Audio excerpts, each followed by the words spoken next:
This is the third and concluding part of the lecture on Bitcoin and blockchain fundamentals. We're next going to talk about the blockchain itself. The blockchain is a shared public ledger that contains all of the verified Bitcoin transactions. Please note that spendable balances are maintained only by client wallet software. No balances are stored on the blockchain. The integrity of the blockchain is enforced by cryptography and group consensus among all the nodes on the network. How do transactions get added to the blockchain? These transactions get added by a miner, which is a full node on the Bitcoin network. But note that not all full nodes choose to be miners. Miners assemble transactions into blocks. The miners compete to add the next block of transactions to the blockchain. Until August of 2017, there was a 1 megabyte limit on block size. In a future lecture, I'll explain what happened to that limit. The miners pull transactions out of their memory pool. Now remember, the mempool is the set of all verified transactions that have not yet been added to the blockchain. If a transaction has too low a fee, the miner may ignore it and not add it to the block. And Bitcoin was configured to have a new block added about every 10 minutes. The miner will collect a reward if the miner successfully adds a block to the chain. The reward is currently 12.5 Bitcoin, and it's been that amount since July 9th, 2016. The miner will also collect any transaction fees. When Bitcoin was first initiated in 2009, the reward for adding a block was 50 Bitcoin. The reward is cut in half every 210,000 blocks, and that's about every 4 years. Now I want to mention that a Satoshi is the smallest unit of Bitcoin that currently can be spent. And 1 Bitcoin is equal to 100 million Satoshis. So just 1 Satoshi is a very, very small fraction of a single Bitcoin. It's estimated that the block reward will go to 0 in the year 2140 because by that time, by having the block reward over and over again, it will have become less than 1 Satoshi. But by that time, 21 million Bitcoin will have been mined. And that is the cap on the number of Bitcoin. There will never be more than 21 million Bitcoin. What's included in a block on the chain? In the header area, we have the hash of the previous block in the chain. We also have a hash of all the transactions included in the block. The header also contains some fields that we'll talk about in a future lecture. Next come the individual transactions. Each transaction has 1 or more inputs. Each input has a pointer to the specific output from an earlier transaction. The input also contains the sender's signature using the private key from that earlier transaction. Each transaction also has 1 or more outputs. Each output has an amount of Bitcoin and an address to which the Bitcoin is being sent. That address is actually the hash of the recipient's public key. Finally, the block contains a hash of the entire block. That hash includes the hash of the previous block, the hash of all transactions in the current block, and a proof of work, which is a solution to a difficult computing puzzle. The miner has to find a number, and the number is called a nonce. The miner will create a hash that includes the nonce, the hash of the prior block, some other header data, and the hash of all transactions in the current block. The resulting hash must have a numeric value lower than a number, which is called the difficulty of the proof of work. This difficulty is adjusted periodically to keep the time between successive blocks in the chain about 10 minutes. Doing this proof of work requires considerable computing power, and I will be talking about all of the details of proof of work in an upcoming lecture. When a miner solves this difficult computing puzzle, the miner broadcasts the new block to the network. Every other full node on the network, and that means other miners and other full nodes that aren't miners, verifies the entire block. This means the node will verify each transaction in the block for a second time. Recall that when the transaction was originally broadcast to the network, each node verified the transaction for a first time. Each node on the network also verifies the hash for the new block, and that means it recalculates the hash and compares it to what's in the block. And if the block is verified, the node will add the block to its local copy of the blockchain, and it will rebroadcast the block.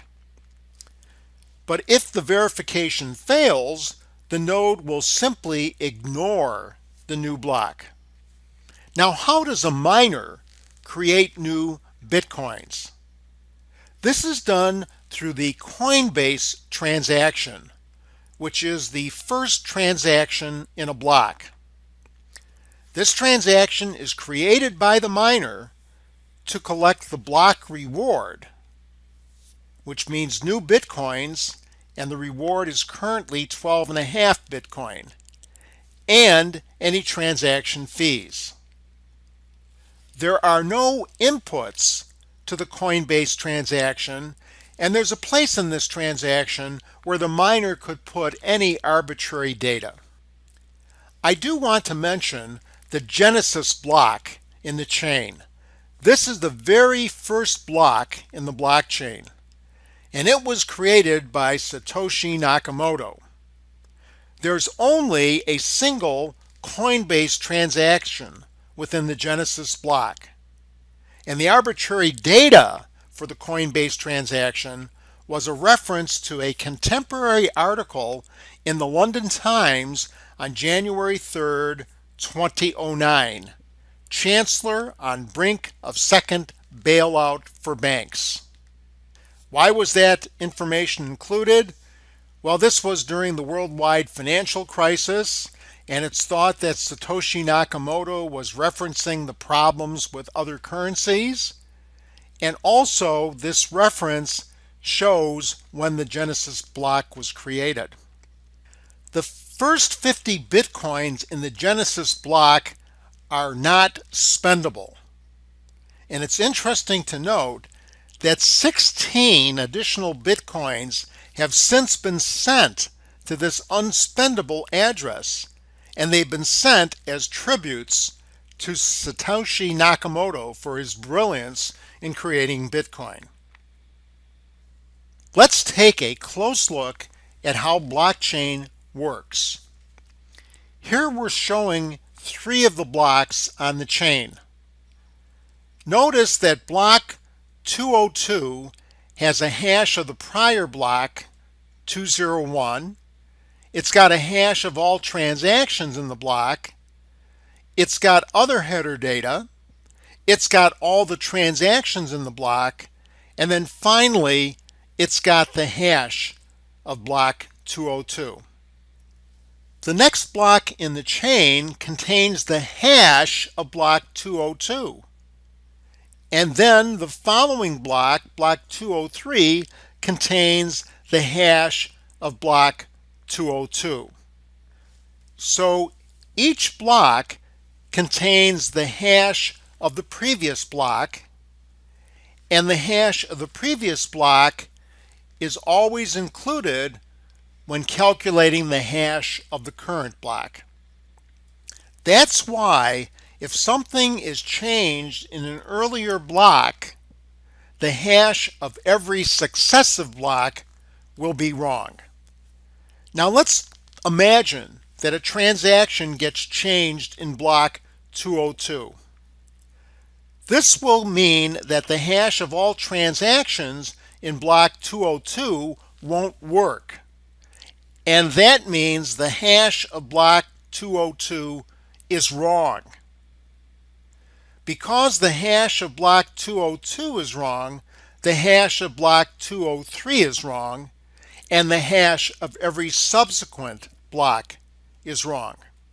The blockchain is not really immutable. Transactions and blocks could be changed, but changes are detectable. One question regarding blockchain is how will this transaction change be detected? If somehow a change is made to a transaction in block 202, how will that change be detected? I'm going to ask you to hold that thought. This is a topic we'll come back to in a future lecture. Here is the structure of the Bitcoin database. Currently, the size of this database is about 180 gigabytes. And remember that every full node on Bitcoin contains the entire Bitcoin database. The database contains 4 types of data. First, we have the actual blocks of data. Then we have the blocks index. This is metadata or summary data about each known block, and it includes a pointer to where the block is stored. Optionally, this index will include an index to all transactions in the block. Then there is the chain state. This is a compact representation of all current unspent transaction outputs, UTXOs. An unspent transaction output is in effect some quantity of unspent Bitcoin available to be spent. UTXO stands for unspent transaction output, and this compact database is adequate to check for double spending. Then there's the blocks rev. This contains undo data that would allow a node to remove a block from the chain. So once again, let's look closely here. 4 types of data, beginning with the actual blocks of data. And then there's 3 support areas. These are actually compact databases that point to different data within the overall database structure. Now, why does this database structure matter to us? I want to point out that we're doing a very deep dive here. Many explanations of Bitcoin and blockchain don't go anywhere near this amount of detail. But it turns out that technical details are important to evaluating proposed uses for blockchain. There are many technical details with blockchain. It is a complicated subject, and it's a challenge to know which details could have an impact on the suitability of blockchain for a specific application. But what I'm saying is that you have to understand the technical details in order to be able to determine whether or not blockchain is a suitable solution for a particular purpose. Bitcoin uses the block history primarily to check for double spending. Here, all that's needed is the chain state. So if a node wants to see whether a new transaction represents a double spend of a Bitcoin, in other words, a new transaction is trying to spend a Bitcoin that was previously spent, all that node has to do is to look in this compact chain state database. Bitcoin also uses the block history to roll back the chain if there is a fork and the chain has split into two. Here, the compact blocks rev database is used. I'll be talking about forks in an upcoming lecture. The blocks index lets you quickly locate a specific transaction by its transaction ID. Now, I do want to point out that transaction indexing is optional. It's a setup option, if you will, for a node on Bitcoin. The chain state will let you quickly determine whether or not a new transaction represents a double spend. This kind of information is easy to locate, it's quick to locate in the block history because we have compact indexes for this specific data. Locating non-index data is going to be very slow, and this means searching through the block history for other purposes will be very time consuming. This point is extremely significant when we're trying to evaluate proposed use cases for blockchain. Many of those proposed use cases probably won't work or won't work very well. And the reason would be looking for information in the blockchain will just be terribly slow.